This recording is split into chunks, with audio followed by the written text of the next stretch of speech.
Hi there! Welcome back to another episode of Baking by Brandy. Today I'm going to show you how to make little heart candies. It's just a quick video, so it's going to entail more as we go along.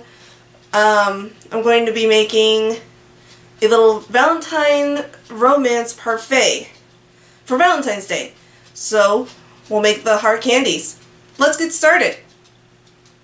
So what we have here is some red confectioner chocolate or candy and some white, and then we also have two things of hardware, well, three really, because we're going to need a spoon to stir these things up.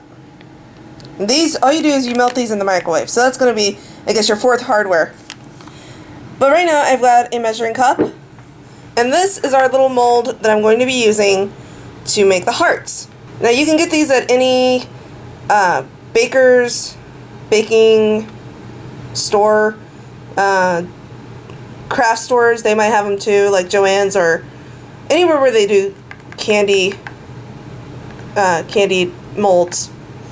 They're kind of popular nowadays for suckers. So we're just going to do this. We're just going to make little hearts to put on top of our parfait. Here we go. Now what's fun about these is that you can actually mix them, and so you can actually get three colors out of this.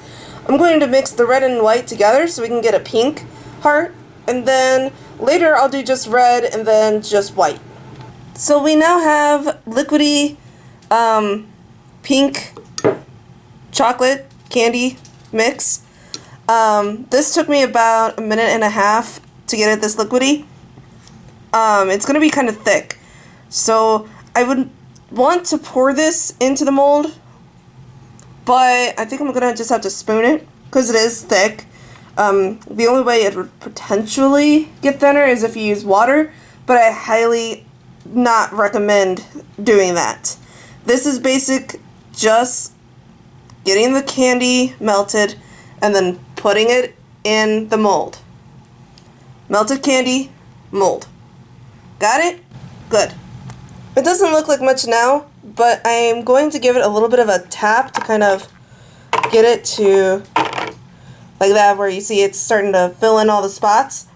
I did do a little extra on each one, for the most part, because it's kind of hard to judge sometimes on how much you only need to fill up.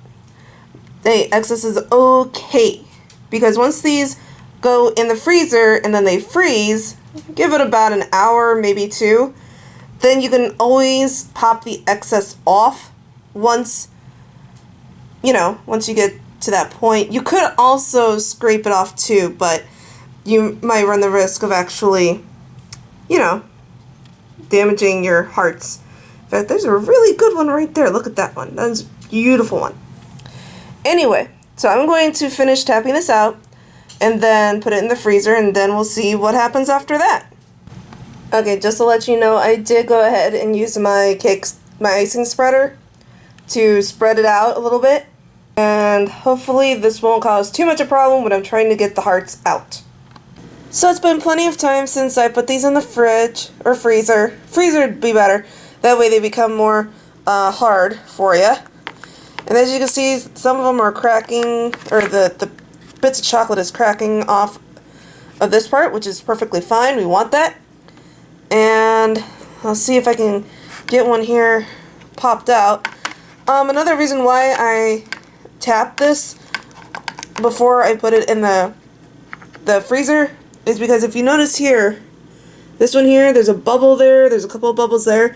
If you tap it, then it gives it a little bit better chance of not having all those bubbles.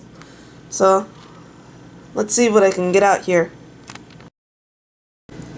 Alright, so here's a section. Oh, see, that just came right off like that. It's really thin, so I'm able to kind of take it and break parts of it off. And there you have it. There is a little pink chocolate heart. I'm going to do that with the rest of the mixture that I have for pink, and then I'll just do the same for the red and the white. It's pretty basic and pretty simple. So happy baking, guys!